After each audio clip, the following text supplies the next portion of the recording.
amantiin Islaamaa amma gosa garaagaraatu jira addunyaa kanarra. Islaamni gosa tokko duwwaa miti. Muhammad gaduu booddee amantiin Islaamummaa kun in hirame, in qoqqoodame jechuudha. Bakka garaagaraatti qoqqoodame, in hirame. Kan inni hirame sanaa fi amala hiramuu isaatii kana walii wajjin ilaalla. Tokko bakki inni itti hirame suunii jedhameetu beekama. Suuniin kun hiiki isaa jecha afaan Arabaatiin daandii qajeela jedhaniitu hiiku. Isaan kun warri kan hordofan qoomoo Muhammadii fi musliimota baay'ee kan hammatu yommuu ta'u, hordoftoota amantii Islaamaa keessaa parsantii 80 qabatee kan jirudha isaa inni kun. Daandii qajeeladha jechuudha jedhu isaan kun. Suunii waati suunii yoo jettanii suunii isinitti himu warri musliimota. Tokkoffaadha kun. Ni lammaffaan Shi'aat jedhamu. Warra filannoo jibban yommuu ta'an haboon sanyiidhaa gara sanyiitti daddarbuutu irra jira jedhu sun. Filannoo wanti jedhamu ta'uu hin qabu kan jedhantu jiru. Isaan kun masgida keessatti illee warra filannaadhaan iddoo olii kennan hin barbaadan. Qomoodhaan sanyiidha sanyiitti darbuu qaba haboon yookaan silxaanni jedhanii taman warri Shi'aat kun. Akkasuma immoo fuudhaa fi heeruma yeroo kontiraataa kan iyyamudha. Fuudhii fi heerumni kontiraata ta'uutu irra jira. Kontiraata jechuun waggaa ammanaatti amma waggaa ammanaatti jedhanii olii farramu waggaa saffinnaan kan biraa fuudhaa jechuudha. Warri Shi'aat kun inni tokko lammaffaan kana deeggaru. Shi'aat aboon sanyiidhaan jedhu lammaffaan fuudhii fi heerumni hin jiru. Kontiraata ta'uu qaba gaa'illeen. Kunis luqqisii suuraa 4:24 irraatti jira quraana isaanirra kana caqafatu. Qulqulloota warra jedhaman in kabaju, ayyaana isaanii kabaju, amantiin kan garaatii afaaniin kan mul'atu waan hin taaneef hallaa duwwaatu beeka jedhaniitu amanu. Akka kanatti amanu. Sadaffaan sufii warra jedhamanidha. Sufiin kun hiiki isaa akkuma sana biyya lafaa irratti hallaa duwwaaf bitamuu qabaa namni waan jedhu hiikama isaan immoo qajeeladha inni karaadha inni jedhu isaan immoo sufii kun akkasuma immoo biyyarra naanna'anii amantii Islaamaa jireenyaa fi jechaan kan babal'isanidha. Kan isaan itti amananii keessa qabeenyaa fi biyya lafaa kan irraa fagaatanii hallaa duwwaaf bitamuu qabnu jedhu isaan immoo akkamitti qabeenyis wanti biyya lafaa kanaas homaa miti jedhu isaan immoo dhugaa beekuu bira ga'uudhaaf waan muraasa tokkotu isaan afiitti xiqqoo jalaa wal make malee ilaalchi isaan qaba sirriidha garuu ilaalchicha dhibba keessaa dhibba inni sirriitti hin hordofani malee jechuudha. Kanaaf kanadha. Inni arfaffaan Hayimaadiyaa jedhama. Inni arfaffaan Hayimaadiyaa. What is Hayimaadiyaa? Warri kun immoo bara 1865 hanga bara 1908tti nama Gulhaayi Hayimaadiyaa jedhamuun biyya Indii keessatti kan jalqabamedha. Gosi musliimaa kun immoo fuudhaa fi heeruma tokko kan iyyamuu fi fuudhaa fi heeruma tokko in iyyamu. Waa'ee Yesuus immoo akkanatti beeku. Fannifameera garuu hin duune jedhanii amanu san. Waa'ee Yesuus immoo kan bara Islaamummaa boodatti afaa waan ta'eef kan ammayyaa qabaachuun gaariidha jedhaniitu amanu. Kanaaf inni hin duune fannifameera garuu hin duune waa'ee fannifamuusaa ni amanu jechuudha. Inni shanaffaani gosi musliimaa eega Muhammad du'e hirame Mutazilaat jedhama. Mutazilaat. Warri kun immoo bara 732 kan ka'an yommuu ta'u hallaan amala bara baraa hin qabu. Quraannis kan bara baraa miti kan jedhan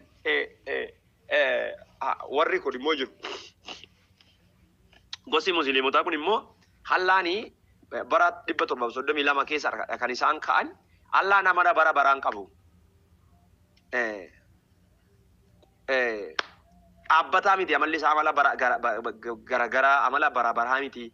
Kanaafiyyuu quraanni keenyas kan bara baraa miti jedhu isaan immoo. Kan bara baraa miti quraanni warri jedhan immoo jiru jechuudha. Warri kunis jiru. Inni gara biraa ja'affaan Waahibiyyaa. Warri kun immoo jaarraa 17ffaa keessa nama Abdul Wahaabii jedhamuun kan jalqabame yommuu ta'u aadaa adda addaa xinqolaa ejja hin balaaleffata. Afur fuudhuu garuu hin deeggara. Warri Waahibiyyaa kun areeda guddifatu. Kuffiyyaa hin godhatu.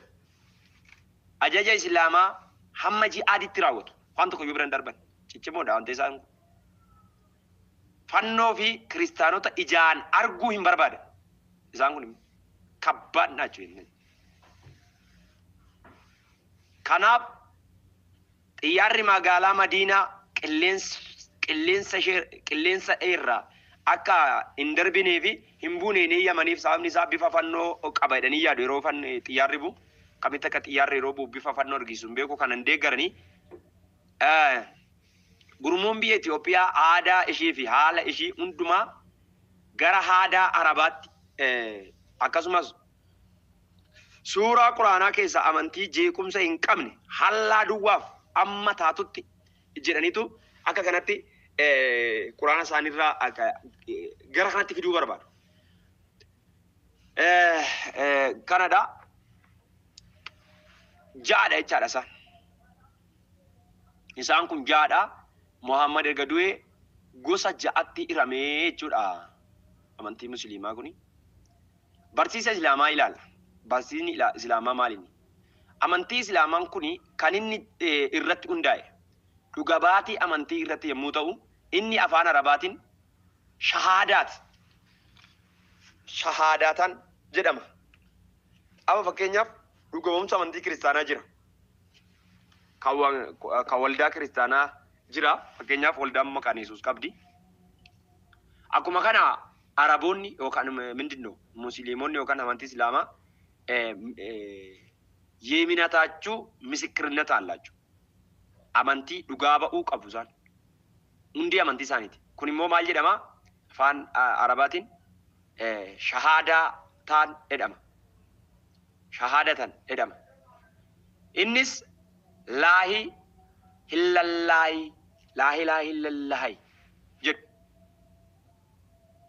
Laahi hillaahi illallaahu jedhu. Kana irra deddeebiin jedhu jechaadha. La ilaha illallah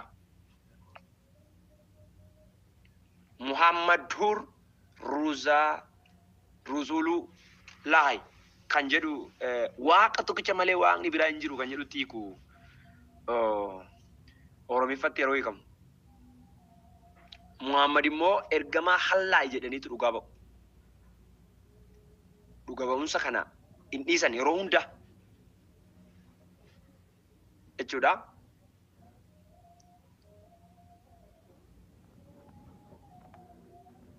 There is no God but Allah. Muhammad is the messenger of God. Ergamaa Rabbiti Muhammadi.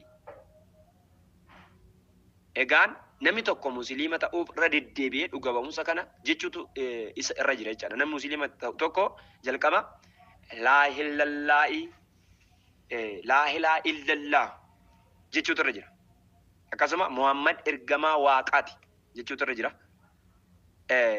Kana jedheetu musliima isaa dhugoomfata jechaadha. Edda kana ta'e musliima tokko dirqama raawwachuun kan irra jiru jedhamee hundee amantii isaanii fi amantiin Islaamaa kan ittiin amanamu waa shantu jira. Namni musliima ta'e tokko waa shan dirqama hordofuu qaba. Hundeewwan amantii Islaamaa shanan yeroo ilaalu barsiisni amantii Islaamaa akka utubaa amantichaatti kan itti fayyadamanii fi musliimonni hundi dirqama raawwachuun isaan irra jiraata jedhamee kan barsiifamu akka armaan gadii ta'a. Isan sinitti hima. Afaan Ingiliziitiin jira, afaan Arabaatiin jira. Dhuga ba'umsa amantii shahaadaa yookaan sa'aadaa yookaan testimonii isaanii dhuga ba'umsicha ilaalla. Laayi illallaayi waaqa tokkicha malee waaqni kan biraa hin jiru jedhu dhuga ba'umsa isaanii isa tokkoffaadha. Dhuga ba'umsi amantii Islaamaa akkuma kan warra kiristaanotaa jedhanis isaanis waan jedhanii dhugaa ba'an qabu jechuudha. Kana jedhu ani nan amanaa waaqa tokkichatti, ergamootatti, caaffata qulqulluutti, ergamaa Rabbii Muhammaditti, guyyaa dhumaatti yookaan qiyaamaa gaafa yeroo qiyaamaatti har'aatti gaarii fi hamaan waaqa biraa akka ta'e, du'aa ka'uun du'aa booddee dhugaa akka ta'e, kan waaqeffamu waaqni biraa Rabbi malee akka hin jirre fi Muhammad ergamaa waaqaa akka ta'e hin amannaa jedhu. Waan kana yeroo hundumaa maqsiida keessatti dhimma sakkaroo jechuudha dhaabbataniitu. Waan nama jedhe kan. Kanaaf isa tokkoffaa maal gochuu qaba musliimni dirqamni inni godhu tokkoffaan sahaada yookaan dhuga ba'umsa misikirinatiin alma jedhe kana jechuu qaba jechuudha. Waa shan hidhasiin jedhe tokko kana. Lama salaata yookaan prayer salaata gochuu qaba musliimni tokko. Salaati yookaan kadhannaan akka amantii Islaamaatti guyyaatti si'a 5dha. Fuula isaanii gara Makkaatti garagalfachuudhaan raawwatama isin jedheera yeroo dabe. Yommuu kadhatan kophee baafataniitu yookaan kophee qulqulluu kaa'ataniitu iddoo qulqulluu irratti hafata qulqulluu hafachuudhaan godhama jechaadha. Kadhanni kun guyyaatti si'a 5 isin jedhee tokko yeroo kamiiti guyyaatti si'a 5 salaata godhu erga ta'e yeroo kamiiti tokko ganama barii hin hordoftoota ta'e. Inni kun halfajir jedhama. Si'a 2 irra deebi'uudhaan kadhatama. Yeroo masaan jechaadha. Alfajir jedhama kun ganama bariidha. Tokko kun guyyaatti si'a 5 kadhatuun jedhee lammaffaa yeroo kamii kadhatu guyyaatti kadhannaa guyyaa kan jedhamu al-zuhaar kan jedhamu kadhatu kadhan guyyaadha kun. Inni sadaffaan kadhannaa waaree boodaa guyyaa walakkaa al-ars jedhama immoo. Inni arfaffaan kadhannaa akka aduun lixxeen al-mahaa hirb jedhama inni kun. Arfaffaadha kun. Inni shanaffaaf inni dhumaa galgala edda aduun lixxee sa'a tokko walakkaa booda night prayer isa jedhamu al-isha jedhama kun kadhannaan kun yookaan salaatii isaanii kun guyyaatti si'a 5 musliimni tokko salaata kana gochuu qaba jechaadha. Musliimni sirriin tokko kana godhaa jechuudha. Kanaaf inni kunis akka amtichaatti abboomutti dirqama kan raawwatamu yommuu ta'u akkaataan kadhannichaa gara Makkaatti garagaluudhaan jilbeenfatanii harka isaanii bal'isanii fuula isaanii gara lafaatti gadi gombisuudhaan gugguufuudhaan gaggeeffama. Inni gara galgalaa kun adda jechaadha. Yeroo kadhannaan kun ga'u yeroo isaa eegee gara kadhannaa kanaatti kan waamu jira. Amma fakkeenyaaf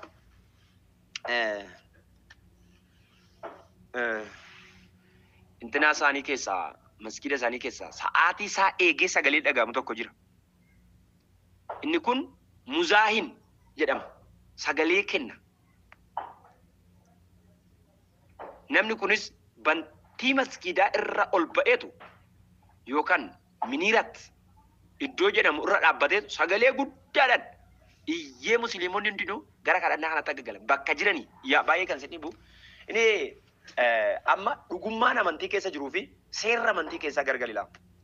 Dhugummaa amantii keessaa fi seera amantii keessaa yeroo ilaaltani for example nu amma amantii dhuga qabeessa Yesuus Kiristoos karaa jireenya namni Yesuus Kiristoositti hin amanne Yesuus Kiristoos fayyisaa lubbuu isaa godhatee kan hin fudhanne jedhama caafni qulqulluun fayyina bara baraa of keessaa hin qabu. Fayyina hin qabu. Ilaa amantaan tokko tokko fayyina hin qabu. Toora yookaan pirinsipilii seermoonii yookaan sirni isaanii garuu isinitti tola. Dhugaan garuu keessa hin jiru. Amantichi fayyina of keessaa hin qabu, fayyina lubbuu hin qabu. Garuu seerri isaanii kan isinitti tolu jiru. Fakkeenya tokkoon isinii fudhadha asirratti. kota tawaahidoo kan ortodoksii yoo fudhattan akkaataan uffannaa isaanii isinitti tola. Akkaataan isin uffatanii gara beetekiristaanii dhaqan isinitti tola. Akkaataan of eeggannaa mana amantaa isaanii godhan isinitti tola. Fakkeenyaaf dubartiin tokko marsaan lagoo itti dhufe hin seentu namaa yoo wal lolan hin dhaqanii hin kabaju jechuudha iddoo sana isinii galee. Danuudhuma Yesuus Kiristoos isa fannifame duwwaa amanuudhaan jireenya bara baraa akka hin jirre beekan keessa seerriif sirni isaanii garuu kan isinitti tolu jira. Kottaa gara waldaa kiristiyaanaa warra Pentekoostaalii yoo dhuftan immoo dubartoonni akkamitti dhufu? Gurdii muratanii surree taayitii uffatanii dhufu. Isinii galee sirni achitti jaallatamu gara amantii dhuga qabeessa kana utuu dhufe akkam isinitti tola. Warra dhiirotaas ilaalaa. Uffannaan akkaataa sirnichaa kan bareechanii eeggatan garuu immoo amanticha keessa dhugaan kan hin jirre immoo hin jira jechuudha. Jara kanas yoo ilaaltan yeroo isaanii yeroo kadhannaa sana fakkeenyaaf guyyaa tokko nan kadhadheette tokko sana yeroo barbaaddetti hin kadhatu. Isaan garuu fakkeenya suuqii hojjetu yoo ta'e bakka suuqii hojjetanitti salaata kana si'a 5 godhu yoo ta'e bakka sanatti dhaabanii kadhatu. Waan amantii isaanii keessa jaalladhe. Danuudhuma dhugaan keessa hin jirre. Danuudhuma fayyinni bara baraa keessa hin jirre keessa amantii isaaniif serious lubbuu isaanii kennu. Amantii isaanii serious yeroo kadhannaa isaanii hin dabarsan. Daqiiqaa kadhannaa isaanii hin dabarsan. Hojjechaa jiru yoo ta'e hojii achitti dhaabu. Karaarra jiru yoo ta'e achitti dhaabaniitu. Konkolaataa keessa jiru yoo ta'e achitti dhaabu. Suuqii keessa jiru yoo ta'e suuqiin abbaan barbaade qabeenya isaan gadi guuree otoo fudhate achuma dhaabbatanii sagadu. Hankeenyoo kadhannaa keessa illee yoo jiraate waldaa keessa bilbilli yoo itti bilbilame bilbila eeloo ichaa waldaa keessaa ba'a. Bataam na'ur gara waldaa kiristaanaa kan dhufe na'ur. Amma bakka wantoonni seermoonii sirna isaanii eeggan achi keessa jiru. Fayyinni keessa hin jiru yoo ta'e fayyinni lubbuu keessa hin jiru yoo ta'e jechuudha. Kanaaf kana duwwaa utuu hin ta'in kadhannaan amantii Islaamaa keessatti bifa 4 kan qabu immoo jira.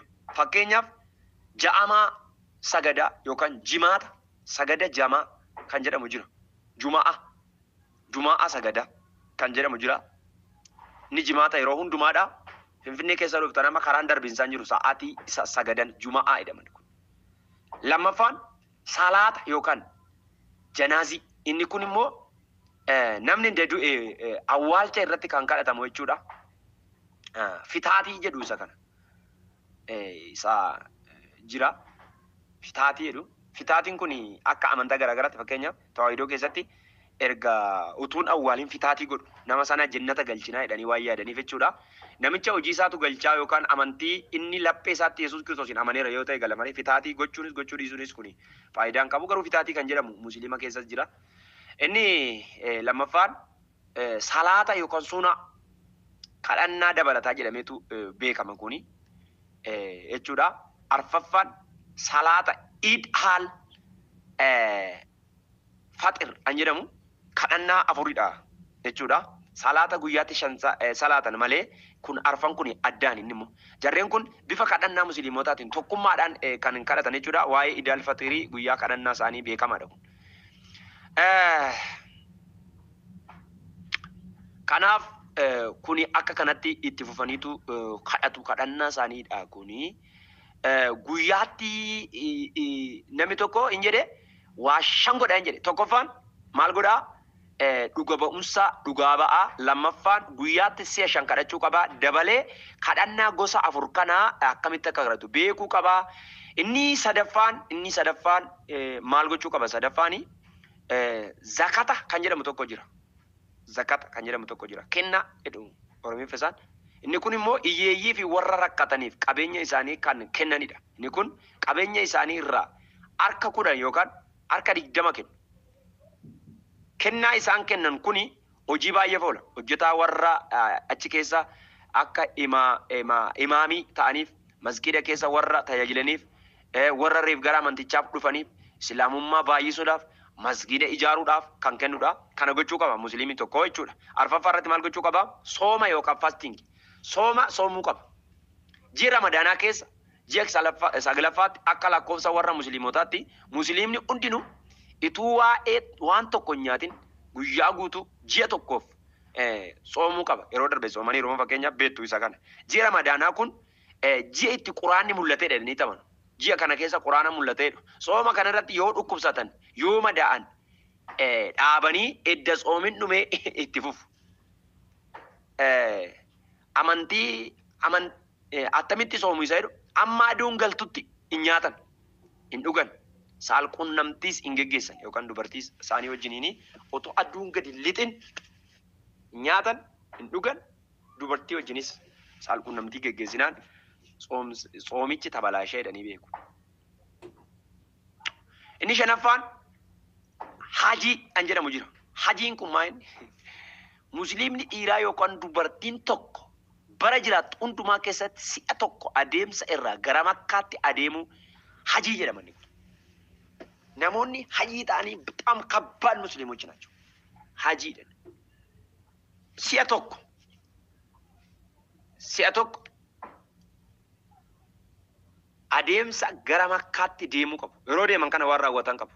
Gara Makkaa deemanii dhagaa Ka'aabaa jedhamu akka amantii Musliimaatti iddoo humni waaqarraa biyya lafaa hunda keessatti achitti mul'atedha jedhanii amanu. Bakka itti amantii Musliimaa hundaa'edha iddoon sun. Itoophiyaa keessa hajii kan deeman jiru amma as jechuudha. Biyyi garaa garaati iddoo sanatti dhaqanii wal ga'u. In deemamu. Musliimni tokko bara jiraatu keessatti tokko achi deemuu qaba jechuudha.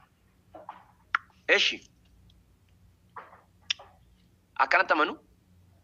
Iddoon Ka'aabaa jiru kun masjiida caalaa iddoo harka Rabbiitti mul'atedha jedhanii amanu jechuudha. Jaarraa 11ffaa namoonni hajii deemanii dhagaa gurraacha sanatti dhagaa darbatu turan. Dhagaa darbataniitti deebi'u. Namni jaarraa 11ffaa 12ffaa kana keessa bifa kanaan namni gaafa deemu bara jiraatu keessatti tokko gaafa deemu dhagaa achitti darbatee deebi'a. Seera isaaniiti. Amma garuu dhagaa gurraacha irra si'a 7 naanna'u. Amma immoo hajii kana yeroo dhaqan si'a 7 achitti naanna'u. Namoonni gara Makkaatti hajii deemanii qaama isaanii dhiqatanii uffata adii wal fakkaatu uffataniitu argamuutu isaan irra jira. Kun immoo mallattoo tokkummaati jedhanii ibsu. Akka barsiisa amantii Islaamaatti utubaa amantii ja'affaa godhamee kan barsiisamu tokko jira. Innis jihaad jedhama. Kuni baay'ee ulfaataadha isaan kun. Fakkeenyaaf jihaadni kun lola qulqulluu jedhanii beeku. Musliimni hundumtuu kanatti amanuutu irra jira. Yaada kana fudhachuutu irra jira. Jihaadni kun maa inni lola qulqulluudha jedhaniitu amanu. Lola qulqulluudha jedhanii amanu. Inni kun amanticha keessatti hojii isa jabaa yookaan akka utubaa amantichaa ja'affaatti barsiisu isa kana. Utubaa amantii ja'affaa jedhaniitu barsiisu. Amantii kan godhu isa kanadha jedhu. Isa kana quraana isaanii irra jira. Akka quraana isaaniitti suura lama 212 irra jira. Akkasuma suura 476 akkasuma 77 irratti argitu kan. Lola amantii kan musliimonni hundinuu loluun isaan irra jiraatu. Keessumaa suura 489 irratti qabaati booji'a iddoo isaanitti argatanitti isaan ajjeesa isaan keessaa firaa fi michuu hin qabaatina jedha suurata kanarra. Yoo akka carraa goddanyaa musliimotaa warra quraana beekan qabaatan kana argitu. Kanaaf amma yeroo tokko gara Arsii lixaa tajaajila deemeen turanii biyya sanatti cherchiitti ol seenanitu gajaraan cherchii guutuu cafanii fixan. Seera isaaniitu ajaja ajjeesuu, seera isaaniitu ajaja booji'uu, seera isaaniitu ajaja hidhatatti qaban. Akkana jechuun musliimni tokko kiristiyaana tokko ajjeesa jechuun akka nama bofa argee jawwee gaafa argitanii ajjeeftan akkam dabsuuf jettoom እንደዛ ነው ልክ በቃ ሪሊ ካናዳ ይቻላል አከናማ ጀዌ አርጌ አጀሰቲ ጎዱ ኤጋይ ጂሃድ ጀቹኒ ማል ጀቾ ከታይ ዮ ጀነ ይላል ጂሃድ ጀቹን አከሶማን ጀቸ ኢሳ ዮ ይላል ካካኡምሳ ዮካን ወላንሶ ቀቡ ጀቹቲ ኢጉሳን አካ አመንቲ እስላማቲ ገሩ ጂሃድ ጀቹን ሎላ አመንቲ ወራ ሙስሊማ ሂንታኢን ጅረን ሜሻ ኢቲን ገራ አመንቲ Islaamatti fidanii fi karaa ittiin dhiibbaa amanticharra jiru hundumaa ittiin ofirraa mormanidha. Suuraa 9 irraa argitu yoo musliima amantii isaanii. Itti dabalaan akka barsiisaa amantichaatti jihaadiin hojii qulqullaa'aa karaa itti sabni musliimaa hundi amantii kan biraa hundumaa irratti olaantummaa yookaan moo'icha ittiin argatanidha jedhee namatu. Kunis akka hojii nama tokkoo yookaan nama murtaa'etti ilaalamee utuu hin taane musliimoonni hundumtuu irratti kan bobba'uu qabanidha. Suurri nani yaadannoo koorraa akka daawuloodii godhee jiru gara namoota 1,000 meeqaa olitti ibidda qabsiisanii namni akka kasalaatti gubatee ciciisudha jechuudha. Kana jihaadaa jechuudha. Jihaadii kuni yeroodhaa gara yerootti adeemsisu. Gara lolli addunyaa sadaffaa inkaa jedhamee kan yaadamu tilmaama warra teolojiyaanotaa biratti kan yaadamu lolli addunyaa tokkoffaa geggeeffameera, addunyaa lammaffaa geggeeffameera, seenaa keessatti in argitu in dubbiftu. Amma lolli addunyaa sadaffaa in dhufa jedhamee kan yaadamu jihaada kanatu geggeeffama deebi'anii ni shakku beektonni jechuudha. Jihaadi kun yeroo geggeeffamu musliimonni amma yoo ilaaltan yeroo darbe illee caqaseen ture barumsa wayii keessatti barumsa maalii keessatti akkasiin caqasee yaadadhu. Amma gajara biyya alaati konkolaataadhaan kontiinaraan galchaa jiru. Kan isaanii immoo musliima kan ta'e hundinuu ispoortii barachaa jira yoo ilaaltan aadaa isaanii keessatti akka jawaan caqafamee fa'ii fakkaata. Ijoollee isaanii tokko ittee xiqqoodha. Amma yeroo afaan bartu arabiffaan baru quraana barsiisu seera isaanii barsiisu. Kana jechuun lolli addunyaa sadaffaa kun yoo dhufe yeroo dhufu karaa isaanii dhufa jedhameetu yaadama. Karaa isaanii dhufa jedhamee maaliif jihaada geggeeffatu akka seera isaaniitti namni dhumuu qaba. Namni tokkos nama hedduu ajjeesuu qaba jannata galuudhaaf jedhanii waan amananii fi akka kanattidha. Jihaadni kuni baay'ee ulfaataadha. Seenaan dhufaatii jihaadaa akka beektonni Islaamaa dubbatanitti yommuu ilaalu baay'ee dheeraadha. Inni kun yeroo biraan itti fufa. Jihaadni kun maal akka ta'e jihaadni kun karaatti seexanni dhala namaa kana lafarraa duguuguudha karoora isaanii keessatti.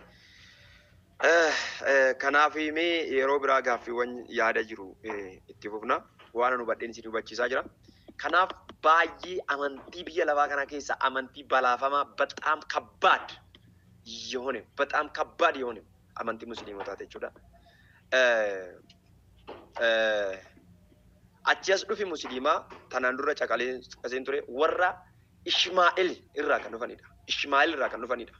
Ishmaa'eel kuni sanyii maaliiti? Sanyii Abrahaam keessaa Ishmaa'eel Abrahaam kan dogoggoree haadha hojjettuu isaa bira dogoggoree abboommii waaqaa cabsee hojjettuu isaa Aggaar bira kushiinaa seenee irraa godhate.